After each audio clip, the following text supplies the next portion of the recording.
Dekat ni.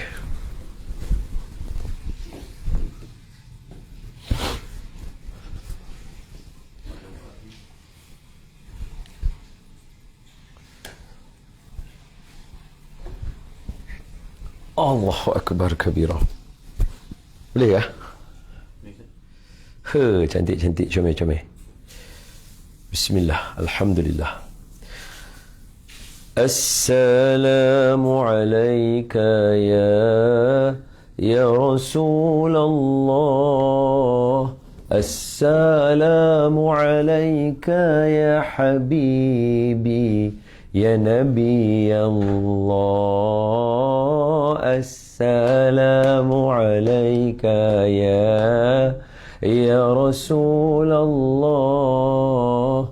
Assalamu alayka ya habibi ya Nabi Allah. Ya Rasulullah, ya Rasulullah, ya Nabi, ya Nabi, laka syafa'at wa hadha matlabi ya Nabi. Allahumma salli wa sallim wa barik alaihi wa ala alihi.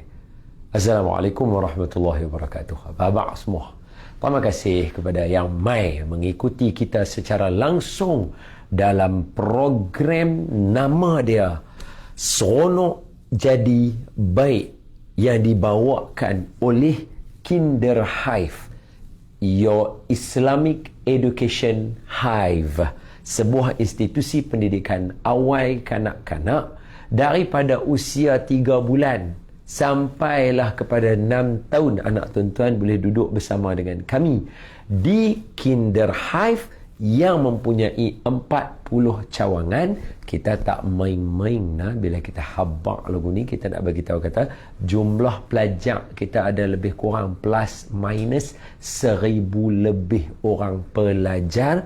Kami baru masuk tahun yang ketiga beroperasi di negara Malaysia. So dari Malaysia, dari Malaysian kepada Malaysian. Boleh faham lah? Kita jaga kita. Tiba-tiba kita jaga kita. Alright. So setiap hari Selasa jam 2:30 petang kita akan bersiaran. Dan untuk pengetahuan semua, kita dah pun bersiaran sebanyak 5 musim. Kita dah 5 musim bersiaran, yang mana musim kelima ni kita bawa satu silibus yang lain. Silibus yang macam mana? Bukan lain daripada hak asal, tetapi lebih mendalam lagi. Contoh kepada siapa yang baru ikuti. Sebelum tu, siapa yang dah biasa ikuti kita, tuliskan di ruangan komen tu, simple aja.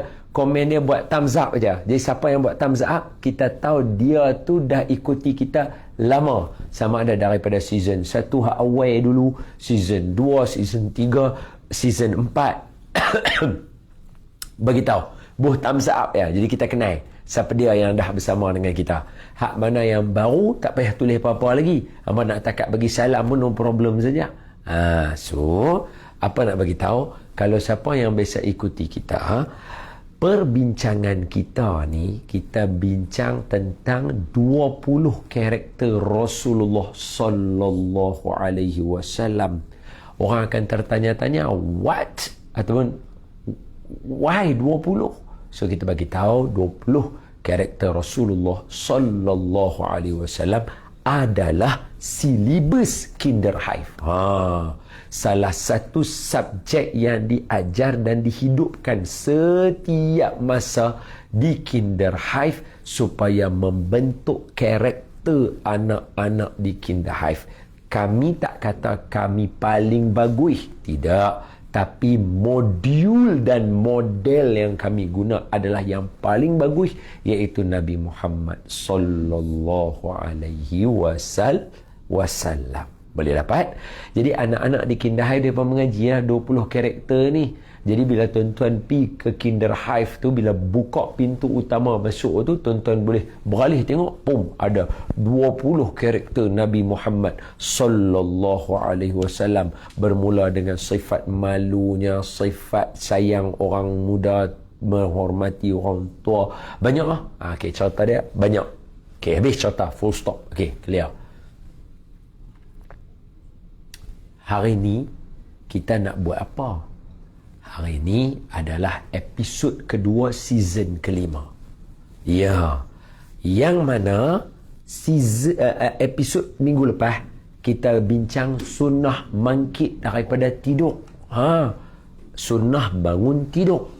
Hari ini kita belajar sunnah makan minum. Tu dia. Habis cerita. Apa nama cik? Apa nama Ain? Pas saya punya tu. Baik tak? Betul. Jadi apa kata kalau kita mulakan dengan kita membaca surah Al-Fatihah, biar semua hak dengar ni kita beroleh kebaikan dan manfaat bersama-sama. Mudah-mudahan semua hak duk mengajak kita pasal sunnah Rasulullah. Allah kita niatkan. Yang pertama dihadiahkan kepada junjungan Nabi kita Muhammad sallallahu alaihi wasallam, ahli keluarga baginda, isteri-isteri baginda, sahabat-sahabat baginda dan sekalian kaum muslim muslimat, guru-guru kita semua yang mengajak kita pasal hadis dan mengajarkan kita tentang akhlak Nabi Muhammad sallallahu alaihi wasallam, dan termasuk juga kita niat kepada semua anak-anak di Kinderhive agar menjadi anak-anak yang soleh dan berakhlak dengan akhlak Rasulullah sallallahu alaihi wasallam. Bisirril Fatihah. أعوذ بالله من الشيطان الرجيم بسم الله الرحمن الرحيم الحمد لله رب العالمين الرحمن الرحيم مالك يوم الدين إياك نعبد وإياك نستعين اهدنا الصراط المستقيم صراط الذين أنعمت عليهم غير المغضوب عليهم ولا الضالين آمين. بسم الله الرحمن الرحيم اللهم افتح علينا حكمتك وانشر علينا من خزائن رحمتك يا أرحم الراحمين اللهم نور قلوبنا بنور هدايتك كما نورت الأرض بنور شمسك أبدا أبدا برحمتك يا أرحم الراحمين والحمد لله رب العالمين آمين آمين يا رب العالمين. Baik, sunnah makan minum. Cik Ibu kat sini bagi dekat sikit, baru nak bersilah sikit. Okey, sunnah makan minum. Sunnah adalah ma uzifa ila Nabi sallallahu alaihi wasallam. Itu bahasa Arab dia. Kalau kalau bahasa Melayu dia iaitu apa-apa yang terkait dengan Nabi sallallahu alaihi wa ala alihi wasahbihi wa baraka wasallam. Bukan nabi-nabi yang lain, Nabi kita Muhammad sallallahu alaihi wa ala alihi wasahbihi wa baraka wasallam. Clear. Jadi bila kata-kata sunnah makan minum, maknanya apa-apa yang terkait dengan Nabi dalam perbuatan makan dan minum. Clear? Clear. So yang pertama, antara makanan kegemaran Nabi. Apa dia?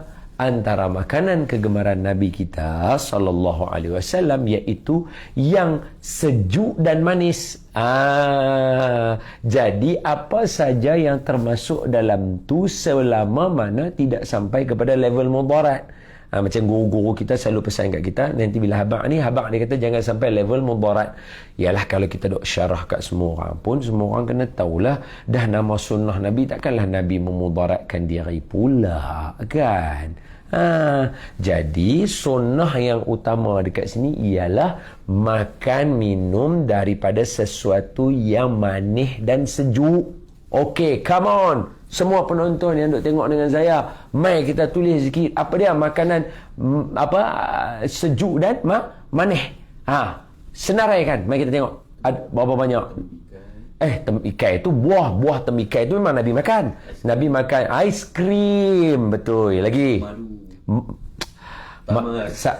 Bila pula yang tu? Dah, yang tu makanan yang Nabi makan. Ni ambil. Hampa tengok. Hai aku ni. Hampa ni duduk kelas kat mana ni? Puding betul. Sat. Susu. Tapi tu spesifik. Saya nak yang manis dan sejuk. Kopi ais. Lagi? Dadih. Tadi aiskrim. Puding. Agak-agak. Lagi? Awak apa tak kata cendol? Cendol, kacang. Apa lagi? ABC, kek, laban. Kek. Laban tu susu, nanti dulu. Ambil yang lain lagi sebab dia ada spesifik. Kalau susu spesifik. Koktail. No. Lai cikang. Aku tak fikir ada yang puasa. Oh my God. Okay. So, Selepi. Jenis minuman. Jadi okey, poin saya nak bagi tahu itu semua kita mengaji dengan guru-guru kita. Guru-guru kita kata sunnah makanan yang manis dan sejuk ni sunnah yang besar, maknanya umum. Apa saja yang termasuk dalam kategori itu selama tak mudarat, ia adalah bentuk atau salah satu makanan favorite Nabi Muhammad sallallahu alaihi wasallam. Boleh dapat? Okey. Ya, ramai. Masih diteruskan lagi ke? Air katira. Jadi boleh dapat. Okey, itu yang pertama. Clear. So, itu adalah jenis. Jadi maknanya Nabi ni, kalau dari segi bahasa, Nabi bukan satu orang yang, saya minum ni, saya tak minum ni. Saya, yang ni tak boleh ni gula banyak sangat ni. Faham tak? Nabi adalah seorang yang versatile. Dalam cara minum Nabi pun, Nabi suka minuman yang manis dan sejuk. Maknanya open. Apa sahaja kategori manis dan sejuk, itu adalah kegemaran Nabi kita Muhammad sallallahu alaihi wa ala alihi wa baraka wasallam. Kerana itulah yang diriwayatkan oleh para sahabat radhiyallahu alaihim ajma'in, yang mana kita tahu sahabat ni cerdik. Jadi kalau dia kata Nabi suka makanan yang manis dan sejuk, makna dia nak habaq banyak. Jadi dia gabungkan senang. Kalau tidak, mesti dia boleh habaq. Nabi makan apa? Betul tak? Jadi dia terus habaq kata Nabi suka makan benda yang manis dan sejuk. Boleh faham tak? Clear. Boleh faham? Jangan duk kata ya kan Nabi ni dah. Jangan duk samakan dengan kita punya habit. Dosa.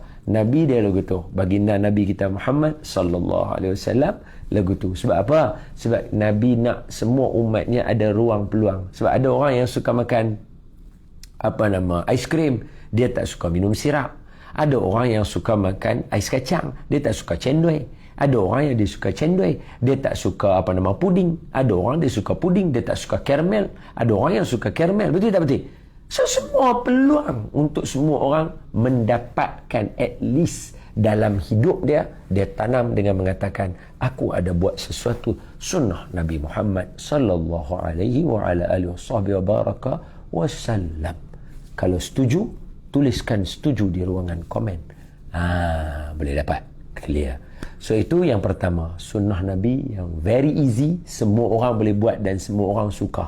Ada kena pula yang aiskrim sikit, dia fikir kata aiskrim mana? Aiskrim mangkuk ke, aiskrim sundae ke, aiskrim kun? Astaghfirullahalazim. Please tolonglah.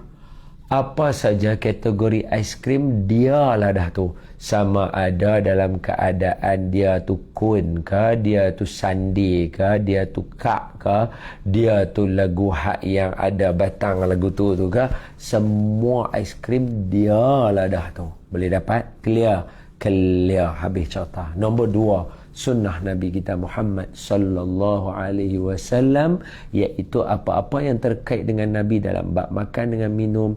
Yang kedua ialah Nabi tidak menghina makanan.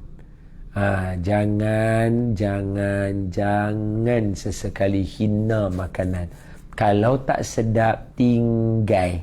Kalau sedap, makan. Kalau terlalu sedap, makan. Jangan sampai terlalu kenyang. Makan bagi ada ruang juga. Maknanya bagi padan kenyang lagu tu.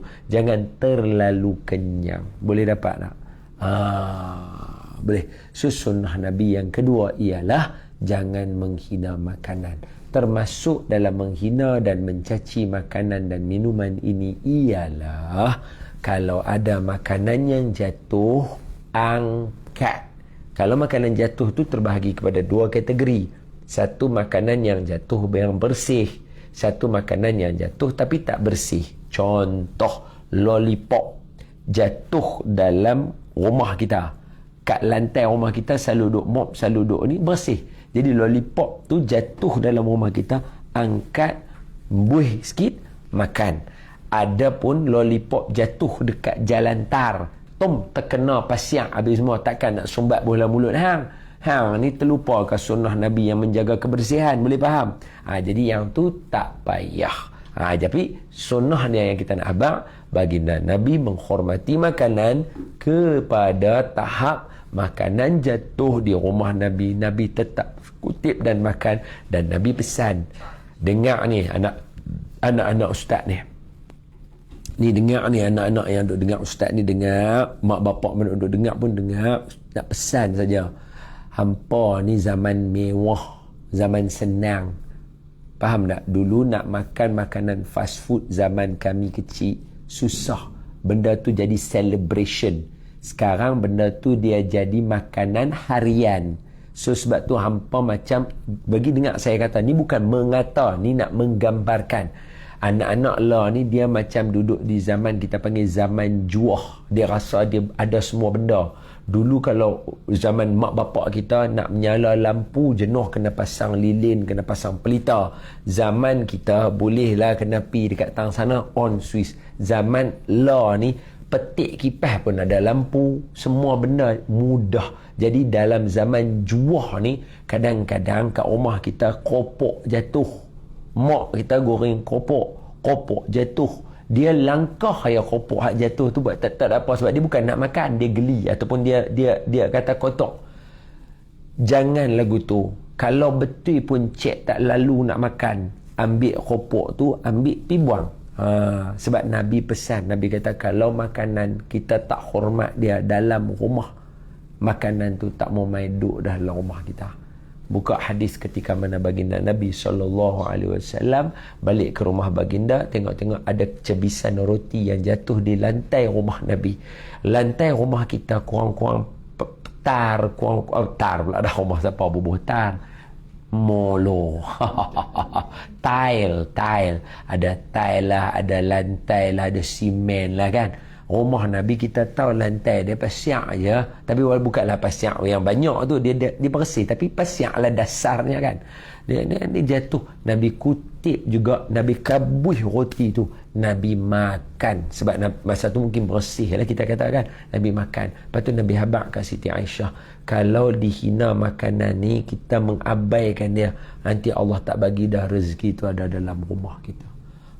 Sebab tu makanan jangan hina anak-anak. Kalau tak mau tinggal tepi, kalau mau makan, kalau sedap bagi kenyang, kalau terlalu sedap bagi ada ruang. Sebab apa? Sebab pi makan dekat rumah orang-orang yang baik. Kan kita lah ni musim raya, semua orang pergi makan open house dan sebagainya. Kalau kita tahu orang tu baik dan tambah pula orang tu soleh. Soleh ni makna baik sungguh lah, kita kata, kita kenal dia tak pernah mengata orang. Ataupun jarang sangatlah dengar dia mengata orang lah, kita kata lagu tu lah. Kita pergi makan kat rumah dia, Imam Asy-Syafi'i pesan dekat kita, Imam Asy-Syafi'i rahimahullah ta'ala, makan di rumah orang soleh atau orang baik itu ubat. Jadi kita makan banyak dekat rumah saudara kita tu sebab nak berubat. Kita pergi open house, rumah kawan-kawan kita yang baik, kita makan banyak. Bila orang tanya, hai pasal apa? Aku sedang berubat. Siapa yang ajak? Imam Asy-Syafi'i rahimahullahu ta'ala. Ketika pergi makan di rumah Imam Ahmad bin Hanbal rahimahullah wa radiyallahu anhuma wa ardahuma ajma'in. Boleh dapat? Clear? Sebab itu makanan jangan hina makanan. Clear? Yang ketiga, Nabi makan dengan membaca Bismillahirrahmanirrahim. Nabi makan dengan membaca Allahumma barik lana fima razaqtana wa qina adzaban nar. Maknanya Nabi makan dengan menyebutkan nama Allah Subhanahu wa ta'ala. Kemudian Nabi makan dengan tangan kanan.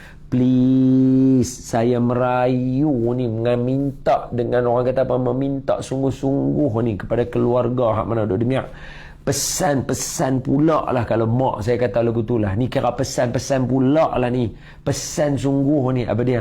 Tolong jangan makan tangan kiri. Anak-anak kita yang mana kidal, kita kena ajak makan tangan kanan. Sebab apa? Nabi sebut dalam hadis yang lain, au kama qala, Nabi kata sallallahu alaihi wasallam, Nabi bersabda, Nabi kata apa? Siapa makan tangan kiri, dia makan sekali dengan setan. Jangan makan tangan kiri. Tolonglah, saya merayu. Tolong, kalau anak kita kidal menulis ke apa, makan tetap tangan kanan.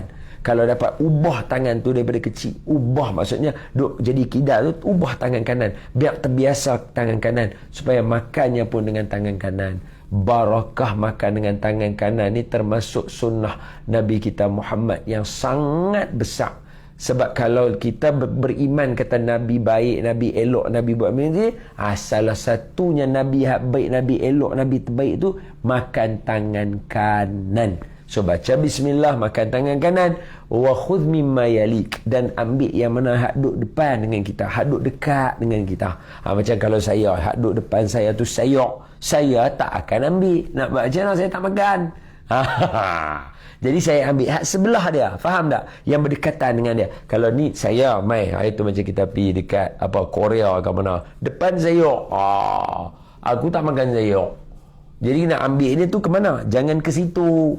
Ambil yang dekat di sebelah sini dengan sebelah sini. Boleh faham? Ada dua soalan. Okey, apa dia soalan dia? Kalau saya pakai sudu tapi makan tangan kiri? Tak boleh.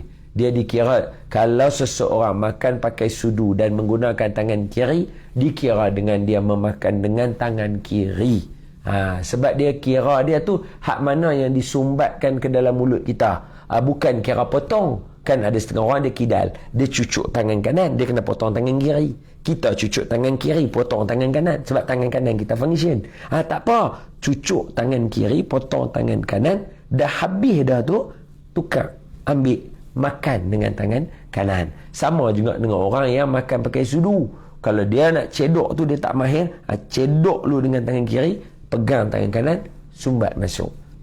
Adapun orang yang makan belengah, macam kita lah makan belengah. Belengah ni bukannya perangai kotor. Tidak. Kalau belemuih baru perangai kotor. Boleh beza antara belengah dengan belemuih. Belemuih ni makan tu kira macam budak makan aiskrim tu. Penuh lagu tu. Kita pun tak tahu dia makan lagu mana. Kalau belengah ni maksudnya dia duk makan. So sisa makanan, minyak lah, gulai, duk ada kat tangan dia tu. Dia nak pergi pegang camca. Faham tak? Dia nak pegang camca tu. Tangan hang kan belengah tu. Tangan hang kan duk ada. Tapi biasanya belengah ni orang buat dengan benda-benda gula lah. Orang buat benda-benda manis. Lalu tu dia belengah lah tangan sikit. Tapi nak abang kata, dia bukan belemuih. Dia belengah. So dia nak pegang tu. Nanti kan orang nak cedok dengan sudu tu tak elok. Maka dia kena pegang dengan tangan kiri. Tu tak apa. Bukan dia nak makan. Dia nak cedok lauk tubuh ke dia. Maka yang tu tak apa. Hak satu lagi apa dia? Tangan kanan dia belengah ataupun belemuih. Dia nak minum dengan tangan kiri supaya cawan dia bersih. Diajar oleh guru kita Syekh Nuruddin Marbu Al-Banjari. Kami belajar sekali. Suruh tahan tangan bawah makanan kita tu. Sebab tangan belemuih kan, ataupun belengah tu, letak tangan di bawah ni, minum. Gambaran bahawa kita tetap nak guna tangan kanan. Berkaitan dengan yang tadi. Kalau OKU tak masuk dah lah. Kalau OKU tak masuk dah. OKU ni orang kelainan upaya ni, even dalam semayang pun dia dah tak ikut kita. Dia ikut selesa dia. Yang tu orang panggil orang yang bukan mu'tadil. Bukan orang yang mu'tadil. Kalau mu'tadil ni lagu kita. Jalan elok, makan elok, tangan, jari semua cukup. Kalau yang OKU ni dia dah termasuk kategori special, dia boleh makan sendiri, itu pun dah besar rahmat. Betul tak betul? Betul tak betul? Kalau tak jenuh orang nak kena suap dia. Tapi tambahan, sekiranya dapat mengajak dia makan tangan kanan lah, kalau tak ada aral lah, Allahu Akbar. Tu dia lagu tu. Boleh? Soalan kedua? Yang kedua, dia dah pakai tangan kanan. Dia makan tangan kanan dah. Ambil lauk tangan kiri tak apa. Nampak ambil lauk tangan kiri, tak ada masalah. Yang penting Nabi kata jangan sumbat makanan tu masuk dalam mulut dengan tangan kanan. Dengan tangan kiri. Kira makan tu kena dengan tangan kanan. Ni hak perbuatan ni. Ni perbuatan ni. Yang tu kena tangan kanan. Ataupun tangan kanan. Kalau ambil yang ni, buh tangan ni, dia bukan pitang mulut. Lain kalau dia buat, dia nak buh, ambil cedok, dia nak buh lauk, dia makan, dia acah. Kalau dia acah diri dia, lain lagi lah, tak boleh. Dia bohong, nasi duduk tunggu, ingat gulai nak jatuh kat dia, masuk dalam mulut. Buat salih lagu tu. Kalau makan dan minum sambil berdiri tak? Makan minum sambil berdiri, tengok keadaan. Contoh, ni berapa orang ramai duk tengok kita ni? 1.4. Ramai orang ni semua ni puasa kedak ni nak cerita. Okey, dengar dulu nak abang. Contoh, kita pergi hotel atau kita pergi event. Dia bukan sedia apa kat kita, dia sedia meja bulat, lagu tu semua berdiri tegak, semua pakat duduk makan. Sebab yang menganjurkan kita mungkin bukan orang Islam. Kita orang Islam, kita pergi kat tempat tu, hadir majlis dia, bagus tu dakwah, jadi kita pun pergi nak makan minum tak ada, tinggal hak meja duduk berdiri dengan semua orang saja. Baik, kalau boleh duduk lagu tu turunkan badan kita minum, buat. Kalau tidak, tak apa. Sebab apa? Keadaan tak mengizinkan. Jangan sampai pergi bergaduh dengan penganjur. Jangan semata-mata kerana kita nak duduk minum tu, sedangkan ada tak hadis Nabi minum dalam keadaan berdiri ketika minum air Zam-Zam? Ada. Maknanya ada. Walaupun tu spesifik untuk air Zam-Zam. Tapi perbuatan Nabi tu ada. Daripada kita nak pergi bergaduh hak tu kita rujuk hak ni. Sebab bergaduh Nabi tak mau. Nabi tak pernah bergaduh. Boleh faham tak? Nabi tak pernah bergaduh. Nabi biasa ada minum Zam-Zam dalam keadaan berdiri. Mana perbuatan tu ada. Jadi kenapa kita nak buat benda Nabi tak pernah buat langsung? Semata-mata nak menegakkan sesuatu yang Nabi ada option lain Nabi biasa buat. Boleh faham tak maksud saya lagu tu? Faham tak? Jadi makan minum, makan lagi telah lah. Tu salah duduk berdiri makan ni, minum tu gagah lah. Kawan-kawan kita main futsal, tengah duk penat, duk cuma duk lagu tu tak ada nak duduk, dia langgah lagu tu ya. Tak apalah, nanti nak buat lagu mana kan. Tapi perbuatan tu ada. Nak dibandingkan dengan duk marah penganjur ni, hampa ni dah tahu nak jemput kami orang Islam, duk buat tak ada tempat nak makan. Hampa. Yang tu Nabi tak pernah buat lagu tu langsung. Boleh faham? Dapat faham kan? So sekarang ni kita patah balik. Sunnah yang pertama, Nabi suka makan makanan yang manis dan sejuk. Yang kedua, Nabi tak pernah menghina makanan, tak pernah menghina makanan. Yang ketiga ada berderet. Apa dia? Nabi makan baca bismillah, Nabi makan tangan kanan, dan Nabi makan dengan benda hak duk dekat sekali dengan pinggan kita kalau ikut bahasa. Ada soalan lagi? Mungkin dia nampak maksud bukan ke sunnah minum berdiri tu untuk hanya air Zam-Zam. Betul. Memang kita sebut dah, sunnah minum berdiri ada pada minum air Zam-Zam saja. Betul. Kalau saya tanya pun hampa tak tahu boleh jawab ke tak. Pasal apa air Zam-Zam boleh minum berdiri? Okey, satu sebab Rasulullah buat okey. Nabi buat, tapi Nabi mesti buat baik. Pilihan Nabi mesti pilihan yang terbaik. Jadi Nabi kita SAW pasal apa minum berdiri ketika minum Zam-Zam? Kerana air Zam-Zam tersangatlah suci, mulia dan penuh dengan berkhasiatnya dia tak perlu kita duduk untuk menanggung perut kita sebelum turun ke anggota yang lain. Sebab apa? Kena tapih dia. Air Zam-Zam tak perlu. Berdiri saja pun minum, dia masuk terus saja. Bagus. Sebab air Zam-Zam tu bersih, suci. Air Zam-Zam tu mulia. Air Zam-Zam tu hanya penuh dengan khasiat sahaja. Adapun ayat-ayat yang lain kita minum, ayat kopi, ayat sirap, ayat semua tu kita duduk kemudian kita minum, dia bertakung Ustaz kat sini. Dia ada filter dia untuk dia tak masuk terus ke dalam badan kita. Boleh faham? Itu salah satu hikmah yang disebut oleh para ulama ketika dalam mensyarahkan kelebihan air zam-zam. Adapun kalau nak bincang tajuk boleh tak kita minum berdiri ketika kita berada, boleh tak kita minum berdiri? Jawapan dia balik kepada keadaan dan situasi.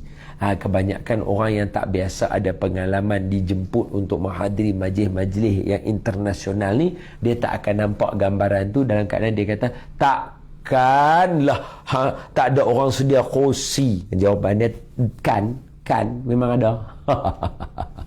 Boleh ada soalan lagi? Ini yang berkaitan tu je. Okey. Alhamdulillah kita sampai hampir kepada penghujung rancangan. Antara sunnah-sunnah Nabi kita sallallahu alaihi wasallam ialah memakan dengan tangan atau jari. Macam jari lah. Takkan kita nak makan nasi pakai 3 jari. Bila nak angkat nasi bagi habis? So kita kena makan dengan 5 jari kita kena makan. Tapi sunnah yang kita dapat ialah makan dengan tangan dan jari sendiri. Faham tak? Ambil begitu. Takkan nak ambil jari orang nak buat chopstick makan begitu? Tak boleh. Ada satu soalan lagi. Apa dia? Tak tahu mungkin ada kaitan dengan hadis ke apa. Boleh ke makan campur ikan dengan ayam? Oh, itu petua. Bezakan antara petua dan fakta dan juga auta, pembohong. Boleh dapat.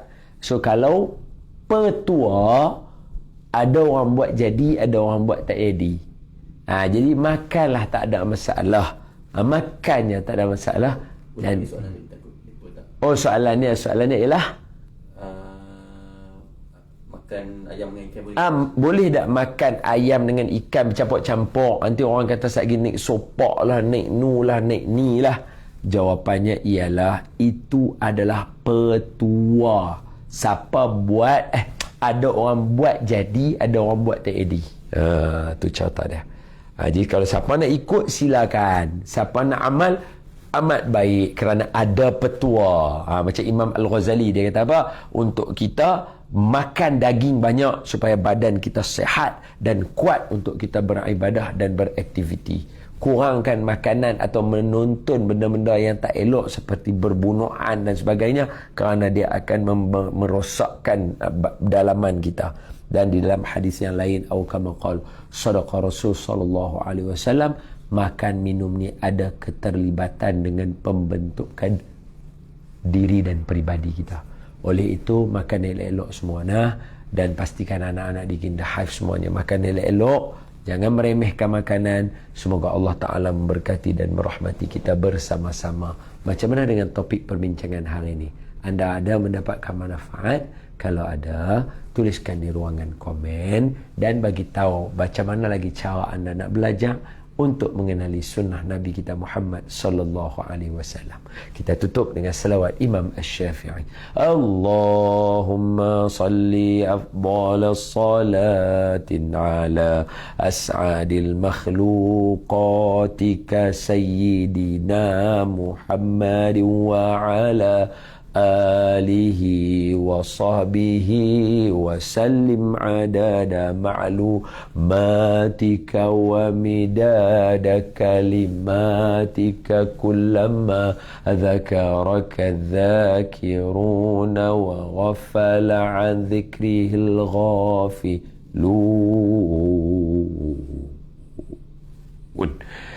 Terima kasih semua. Assalamualaikum warahmatullahi wabarakatuh.